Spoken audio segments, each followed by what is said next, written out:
नमस्कार बच्चों, आज हम पढ़ेंगे अंतराल पुस्तक से पाठ 1 सूरदास की झोपड़ी। सूरदास की झोपड़ी पाठ के जो लेखक हैं वह मुंशी प्रेमचंद जी हैं। और मुंशी प्रेमचंद जी का संक्षेप में मैं जीवन परिचय आपको बता दूं। प्रेमचंद जी का जन्म वाराणसी जिले के लम्ही ग्राम में सन 1880 में हुआ था। उनका मूल नाम धनपत राय था। प्रेमचंद की प्रारंभिक शिक्षा वाराणसी में हुई और मैट्रिक के शिक्षा के बाद वे अध्यापन करने लगे।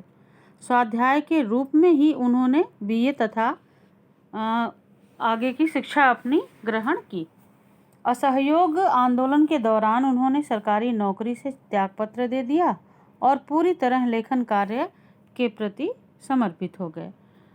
उनकी मृत्यु सन 1936 में हुई। बच्चों, जो पाठ हम पढ़ने जा रहे हैं वह सूरदास की जो रचना है रंगभूमि एक उपन्यास है, उसी का एक अंश है। इसमें जो है एक दृष्टिहीन व्यक्ति जितना बेबस और लाचार जीवन जीने को अभिशप्त होता है, सूरदास का चरित्र ठीक इसके विपरीत है। यानी जो हम पाठ में भी पढ़ेंगे उसका मैं अभी आपको पाठ का इंट्रो बता रही हूँ, पाठ की प्रस्तावना बता रही हूँ, उसका सार समझ लीजिए कि इसमें क्या वर्णन है, इसमें कहानी क्या है। तो इसमें सूरदास नाम का एक व्यक्ति है। सूरदास जैसे नाम से ही पता चल रहा है कि सूरदास जो व्यक्ति सूर होगा, सूर माने अंधा होगा, उसका जीवन कैसा होगा, लाचारी और बेबसी से भरा हुआ होगा। लेकिन यहाँ का जो सूरदास है वह ऐसा नहीं है, उसका चरित्र जो है वह उत्साही है, जो हम पाठ में पढ़ेंगे। और इसके बारे में संक्षेप में आपके पाठ्य पुस्तक में दिया हुआ है, वो मैं पढ़ दे रही हूँ, उसको ध्यान से आप सुनिए। सूरदास अपनी परिस्थितियों से जितना दुखी व आहत है, उससे कहीं अधिक आहत है भैरव और जगधर द्वारा किए जा रहे अपमान से और उनकी ईर्ष्या से। इसमें दो प्रमुख पात्र और हैं, एक तो सूरदास हैं और सूरदास मुख्य नायक है इसका, और उसके बाद भैरव है और जगधर है और भैरव की पत्नी सुभागी है। इसके अलावा भी अन्य पात्र हैं जो इसमें आते और जाते रहते हैं, जो पाठ में बताएंगे आपको। इसमें जो भैरव है वह भैरव की पत्नी है सुभागी, और उसका अपनी पत्नी के साथ अच्छा संबंध नहीं है। वह अपनी पत्नी को मारता पीटता है, और जब वो मारता है, उसकी पत्नी का नाम सुभागी है, तो वह भाग करके सूरदास की झोपड़ी में छिप जाती है। सुभागी को मारने भैरव सूरदास की झोपड़ी में घुस जाता है, किंतु सूरदास के हस्तक्षेप से वह उसे मार नहीं पाता। जैसा कि आप देखते हैं, बिल्कुल ग्रामीण अंचल का यहाँ पर वर्णन है, और ख़ास तौर से ऐसे वर्ग का जहाँ के लोग अशिक्षित हैं, जहाँ घरेलू हिंसा और कलह जो है इसमें पाठ में दिखाया गया है। तो जब सूरदास हस्तक्षेप करता है, यानी बचाने का प्रयास करता है, तो फिर भैरव उसको नहीं मार पाता है। इस घटना को लेकर पूरे मोहल्ले में सूरदास की बदनामी होती है। तो चूँकि समाज में हर तरह की मानसिकता के लोग रहते हैं, तो यहाँ पर ये बताया गया है कि सूरदास की झोपड़ी में जब सुभागी जाती है बचने के लिए, वो बचा लेता है, तो लोग तरह तरह की बातें करते हैं। जैसे गांव में लोग कहने लगते हैं कि इसका शायद सूरदास से ही कोई संबंध हो, इसलिए भाग करके जाती है, इसीलिए सूरदास इतना बचाव करता है, और इन सब बातों से गांव में कहीं ना कहीं भैरव की बेइज्जती होती है। जगधर और भैरव तथा अन्य लोग उसके चरित्र पर प्रश्न उठाते हैं। इस घटना से उसे इतनी आत्मग्लानि हुई कि वह फूट फूट कर रोया। भैरव को उकसाने और भड़काने में जगधर की प्रमुख भूमिका रही।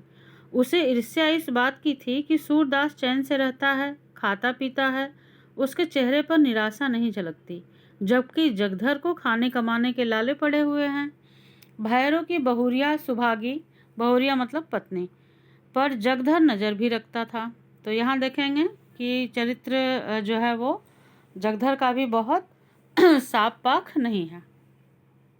सूरदास और सुभागी के संबंधों की चर्चा पूरे मोहल्ले में इतनी हुई कि भैरव अपने अपमान और बदनामी का बदला लेने की सोच बैठा। उसने यह गांठ बांध ली, गांठ बांध लेना मतलब निश्चय कर लेना, कि जब तक सूर्य को रुलाएगा तड़पाएगा नहीं, तब तक उसे चैन नहीं मिलेगा। सूर्य मतलब सूरदास। उसे लगा समाज में इतनी बदनामी तो हो ही गई है, भोज भात बिरादरी को कहाँ से देगा। भैरव सूरदास पर नज़र रखने लगा। अब जो है भैरव के मन में सूरदास के प्रति जो है वो ईर्ष्या की भावना तो थी ही, और साथ में पत्नी का नाम उसके साथ जोड़े जाने से वह और जो है इससे दुखी था और इससे नाराज़ था, चिढ़ने लगा था वह। अंततः उसने रुपयों की थैली उठा ली और सूरदास की झोपड़ी में आग लगा दी। तो अब आप यहाँ देखेंगे सूरदास की झोपड़ी में जो है भैरव ने आग लगा दी। सूरदास के चरित्र की विशेषता यह है कि झोपड़ी के जला दिए जाने के बावजूद यह किसी से प्रतिशोध लेने में विश्वास नहीं करता। प्रतिशोध मतलब बदला, बल्कि पुनर्निर्माण में विश्वास करता है। वो सोचता है कि ठीक है, जो हुआ अब उसके लिए क्या किया जाए, वो होनी थी, अब कोई बात नहीं, अब हम पुनः उस चीज़ को जो उससे खो गई है, जो छिन गई है, उसको वो पुनः निर्मित कर लेगा। इसीलिए वह मिठुआ के सवाल, जो कोई 100 लाख बार झोपड़ी को आग लगा दे तो, के जवाब में दृढ़ता के साथ उत्तर देता है, तो हम भी 100 लाख बार बनाएंगे। तो इससे यह दिखता है कि वह निराश हताश व्यक्ति नहीं है, बल्कि आशावान और उत्साही व्यक्ति है। अक्सर ये होता है कि लोग जब विषम परिस्थितियाँ आती हैं तो अपना धैर्य जो है वो छोड़ देते हैं, लेकिन प्रस्तुत पाठ का जो नायक है, जो सूरदास है, वह ऐसा नहीं है। अब आप देखिए, ये है पाठ। पाठ में आप जैसे कि चित्र देख रहे हैं कि झोपड़ी है और झोपड़ी में आग लगी हुई है। आग की ज्वाला की लपटें जो हैं वो बिल्कुल दिखाई दे रही हैं और बहुत तेज आग उसमें लगी हुई है। और अब कुछ ही क्षण में ऐसा लग रहा है कि जैसे झोपड़ी जो है वो जलकर राख हो जाएगी, और आसपास के जो लोग हैं वह भी झोपड़ी के पास आकर के इकट्ठे हो गए हैं। अब आपके पाठ की कहानी।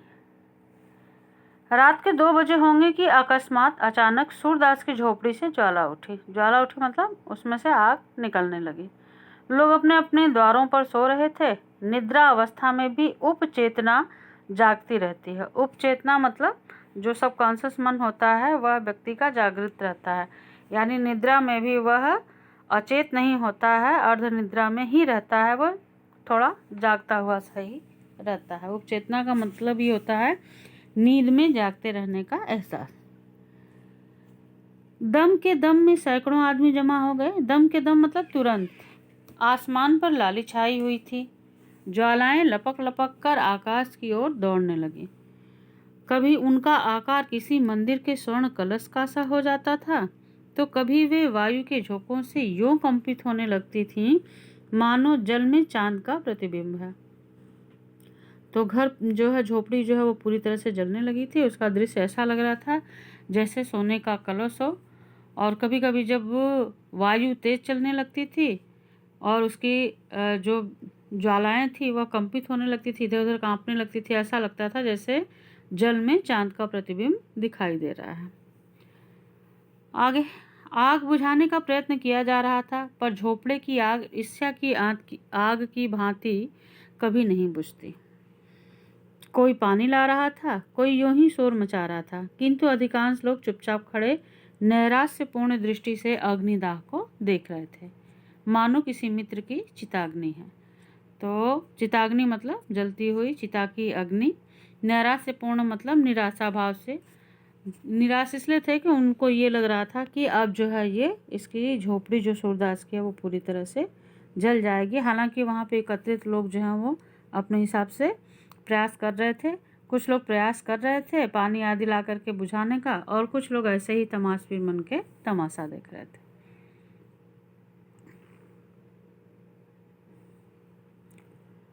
सहसा सूरदास दौड़ा हुआ आया और चुपचाप ज्वाला के प्रकाश में खड़ा हो गया।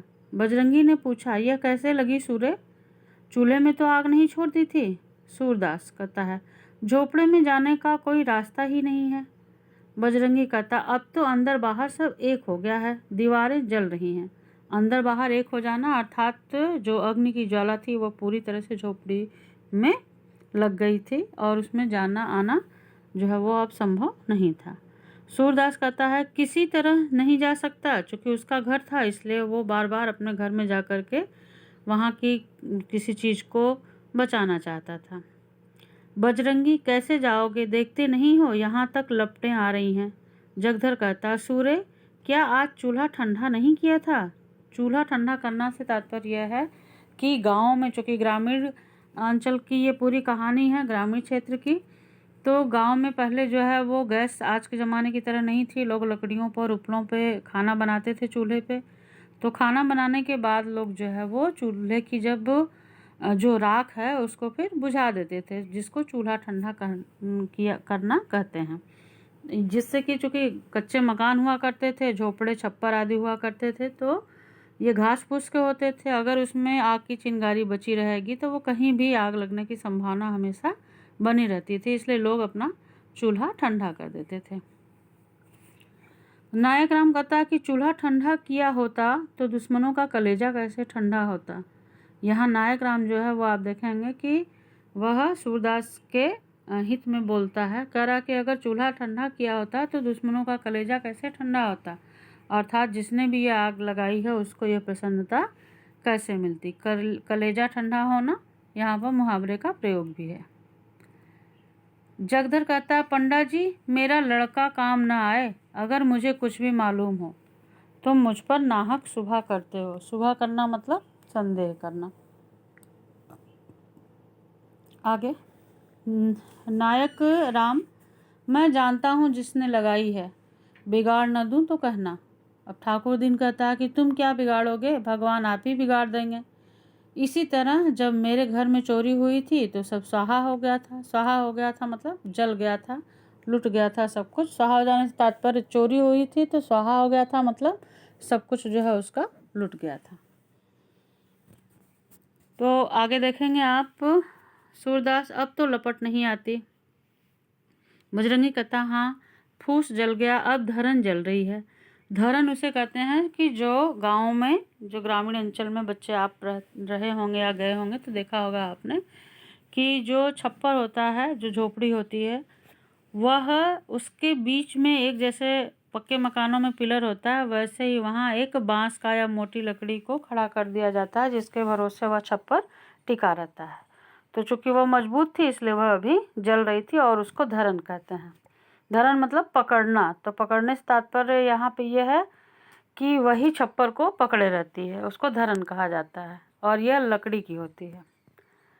सूरदास, अब तो अंदर जा सकता हूँ। नायक राम कहता है, अंदर तो जा सकते हो पर बाहर नहीं निकल सकते, यानी कि आग की ज्वाला इतनी तेज है कि अगर अंदर गए तो फिर जल जाओगे।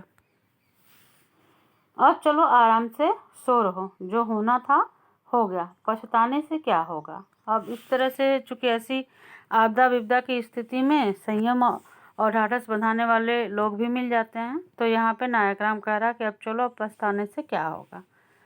सूरदास, हाँ सो रहूँगा, जल्दी क्या है। अब चूंकि उसका तो घर ही जला था इसलिए उसको कहाँ शांति थी। थोड़ी देर में रही सही आग भी बुझ गई। कुशल यह हुई कि और किसी के घर में आग नहीं लगी। सब लोग इधर दुर्घटना पर आलोचनाएं करते हुए विदा हुए। वो तो जाहिर सी बात है कि जहाँ भीड़ एकत्रित होती है वहाँ फिर लोग तरह तरह की बातें करते हैं कि ऐसा नहीं होना चाहिए था, या ऐसा जिसने किया उसको नहीं करना चाहिए था। इस तरह की आपसी बातें तो स्वभावतः और सामान्यतः होती ही रहती हैं। सन्नाटा छा गया, किंतु सूरदास अब भी वहीं बैठा हुआ था। उसे झोपड़े के जल जाने का दुख नहीं था, बर्तन आदि के जल जाने का भी दुख नहीं था। दुख था तो उस पोटली का, जो उसकी उम्र भर की कमाई थी, जो उसके जीवन की सारी आशाओं का आधार थी, जो उसकी सारी यातनाओं, यातना मतलब कष्ट, और रचनाओं का निष्कर्ष थी। इस छोटी सी पोटली में उसका, उसके पितरों का और उसके नाम लेवा का उद्धार संचित था। यानी जो पोटली थी, अभी आपको मैं बता दूं कि आपने शुरू में पाठ के सारांश में मैंने बताया था कि भैरव ईर्ष्यावश उसने ही आग लगाई थी और कुछ दिन से वह निगाह रख रहा था सूरदास पे। तो चूंकि झोपड़ी थी तो उसको ये पता था कि सूरदास पैसे आदि कहाँ रखता होगा रोज। वो या तो उसमें पैसे, जब बचे हुए पैसे ले जाके वो रखता होगा तो निगरानी रखता होगा।